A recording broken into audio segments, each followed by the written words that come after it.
Qu'est-ce que c'est? La peste est une zoonose due à la bactérie Yersinia pestis, qui se transmet le plus souvent des rongeurs à l'homme par les puces, mais également entre hommes par voie respiratoire. Sans traitement antibiotique approprié et rapide, son évolution est fatale dans 30% à 60% des cas. 1. Difficile d'imaginer que la « mort noire », qui a décimé l'Europe au XIVe siècle sévit encore dans certaines régions du monde. En France, les derniers cas de peste ont été enregistrés en 1920 à Paris et en 1945 en Corse. Mais à l'échelle du globe, plus de 50 000 cas ont été rapportés à l'OMS dans 26 pays depuis le début des années 90. 2.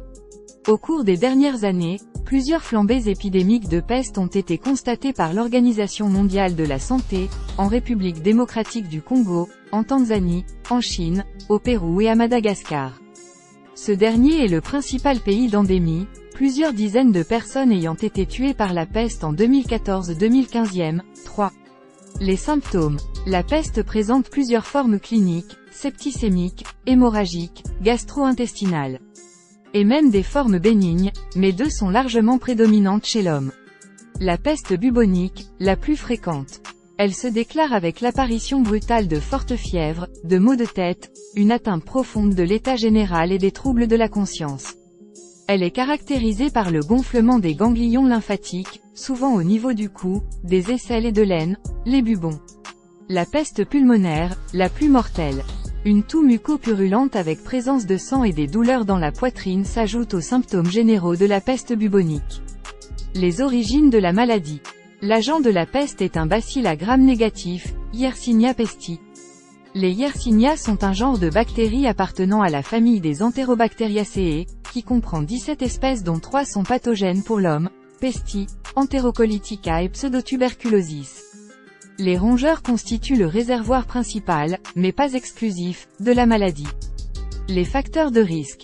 La peste infecte les petits animaux et les puces qui les parasitent. Elle se transmet de l'animal à l'homme par les piqûres de puces elles-mêmes infectées, par contact direct, par inhalation et par ingestion de matières infectieuses. Les êtres humains piqués par une puce infectée développent en général la forme bubonique. Si le bacille Yersinia pestis atteint les poumons, l'individu développe une peste pulmonaire qui peut alors être transmise à d'autres personnes par voie respiratoire lors de la toux. Prévention et traitement. Dans les zones d'endémie, il convient de se prémunir contre les piqûres de puces et de se tenir éloigné des rongeurs et des carcasses d'animaux.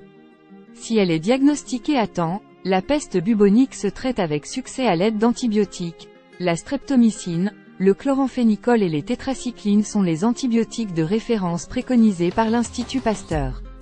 La chimioprophylaxie, aussi appelée chimioprévention, qui consiste à administrer des tétracyclines ou des sulfamides, dans le cas de la peste, est efficace pour protéger l'entourage immédiat des sujets atteints, explique aussi l'Institut Pasteur.